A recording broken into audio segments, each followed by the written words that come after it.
Bonjour. Ça va? Ça va. Pourquoi alors, on a créé l'association Les Berceaux de la francophonie juridiquement en avril de cette année. Alors, c'est une association qui vise à dynamiser la francophonie, notamment économique, via la mobilité des apprenants francophones. Apprenant, c'est toute personne qui suit un enseignement quelconque. Cette année, on est plutôt sur les étudiants francophones qui viennent en France. Alors pourquoi? Parce que les étudiants, c'est une population d'apprenants pour laquelle on a le plus de données. Et puis la France, c'était aussi le pays qu'on connaissait le mieux. Donc logiquement, on commence par ce pays-là.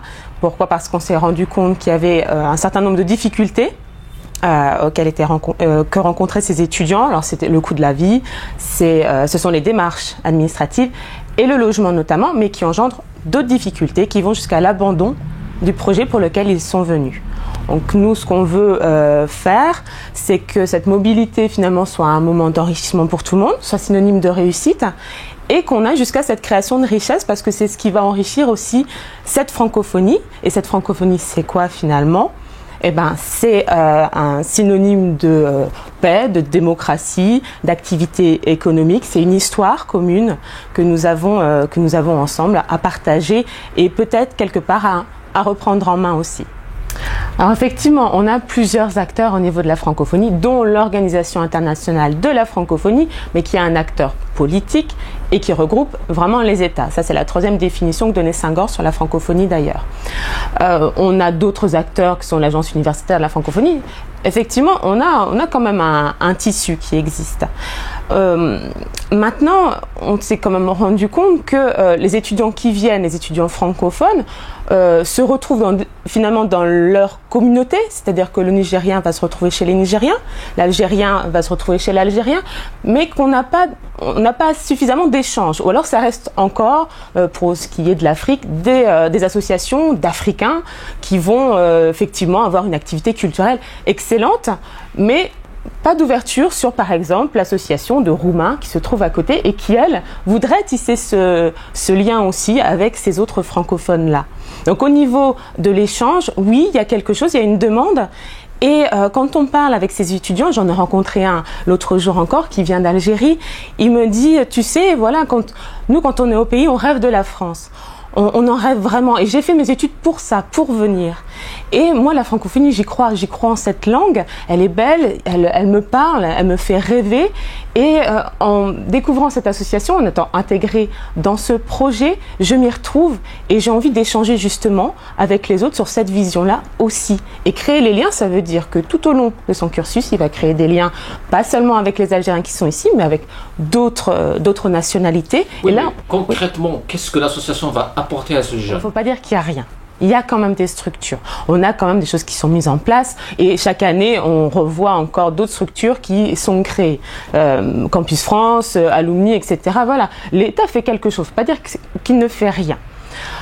Maintenant, ils ont moins tendance à aller voir l'institutionnel qu'une association dans laquelle ils vont se retrouver et qui vont le prendre finalement non pas comme un étudiant lambda, mais un étudiant dans toute sa richesse. Et là, ils auront des réponses. Mais on va s'appuyer sur ce qui existe. On ne va pas créer Campus France. On ne va pas créer des associations qui existent.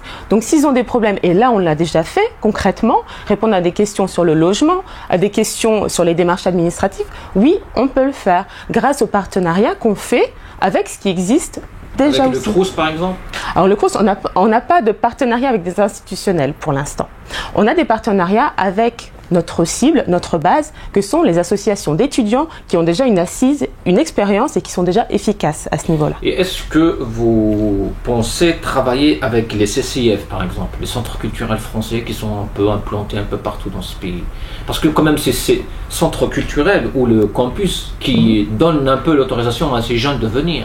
Mais après, une fois ils sont ici, ils sont abandonnés. Abandonnés, bon, c'est toujours un peu... Il ne faut pas généraliser parce que ça serait dommage. Il y a des étudiants pour qui ça se passe très bien. Il faut aussi le dire. Peut-être c'est des étudiants boursiers. Majoritairement boursiers, bien sûr, parce que ce sont les prioritaires, tout simplement. Donc, ils vont avoir toute cette structure-là, l'accès au Crous, l'accès à la Cité internationale à Paris. Ils seront beaucoup mieux pris en charge que ceux qui sont non boursiers et qui vont arriver dans des familles, qui vont arriver dans des hôtels et qui vont se retrouver effectivement avec, premièrement, ce problème de logement. Moi, quand j'entends qu'à Metz, certains dorment dans des lieux de culte, je me dis qu'effectivement, il y a un problème, il y a un sérieux problème. Donc, il faut vraiment agir à ce niveau-là, mais en le prenant dans leur individualité. Pour nous, c'est vraiment ça, c'est l'individu. Qu'est-ce qui va faire que dans sa richesse, son histoire, on va pouvoir l'aider de manière efficace. Ce qu'on peut éventuellement faire, et ça, on l'a dans les cartons, comme on dit, c'est surtout d'agir sur la simplification des démarches, parce qu'aujourd'hui, on est dans une nébuleuse. Tout simplement. Vous avez quand même ces pays, les 33 fameux pays qui ont l'espace études en France, puisque c'est plus Campus France, c'est études en France, et qui facilitent plus ou moins justement l'accès au visa et la préinscription, etc. D'accord. Vous avez aussi tout un panel de bourses, effectivement. Nous, ce qu'on veut, c'est assouplir. Après, l'accès aux bourses, c'est très complexe. On peut éventuellement aussi demander ou faire du lobbying, si je puis dire, pour en créer d'autres, effectivement. Mais pour l'instant, on est déjà sur les questions d'accueil et on va déjà se focaliser sur ces questions-là qui représentent la première activité de l'association. Alors effectivement, les francophones, on en dénombre. Alors selon les chiffres, tout ça, ce sont des chiffres de l'Organisation internationale de la francophonie. On ne fait pas du recensement chez nous. On est sur à peu près 274 millions de francophones dans le monde, répartis sur 5 continents. Au niveau du classement de l'OIF, on retrouve l'Algérie en 4e position, après forcément la France, la RDC, l'Allemagne et l'Algérie qui représenterait 11 millions de francophones. L'Algérie ne fait pas partie de l'OIF, des 80 pays, ni en tant qu'observateur, ni en tant que membre de droit.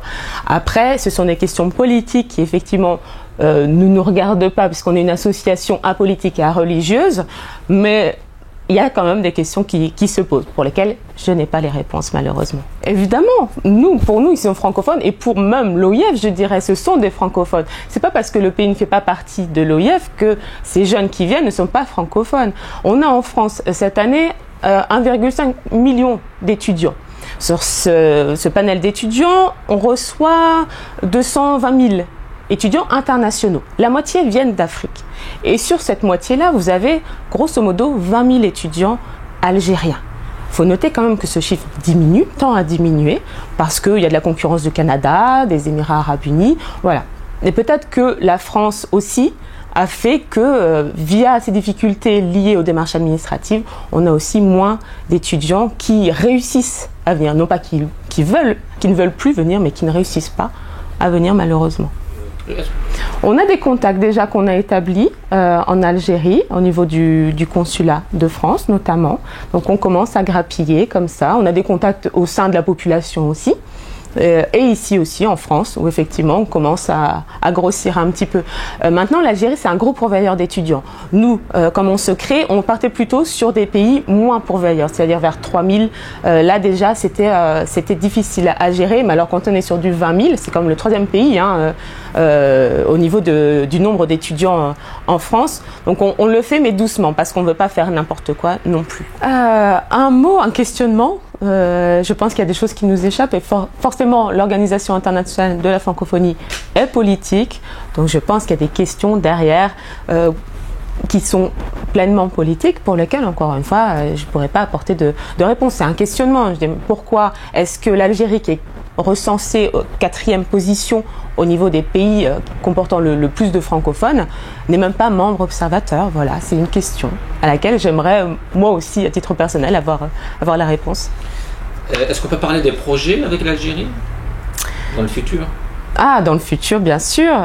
On aura, comme pour ici, une mise en place d'une filiale, forcément en Algérie, parce que l'intérêt pour nous, c'est de capter les étudiants avant qu'ils arrivent, pour leur donner les informations, un parrain, une marraine, et répondre à toutes leurs questions avant leur arrivée en France. Donc on aura forcément à développer quelque chose là-bas. Non, je rêve d'aller en Algérie pour avoir un fils franco-algérien. Donc j'irai, bien sûr, je m'y rendrai. Et le jour où on créera enfin quelque chose là-bas. Votre fils, il est franco-algérien? Oui, j'ai un petit Yanis, blond, aux yeux bleus, qui a un père d'origine algérienne, magnifique. Et j'ai hâte d'aller découvrir ces racines-là aussi. Je dis merci. Merci.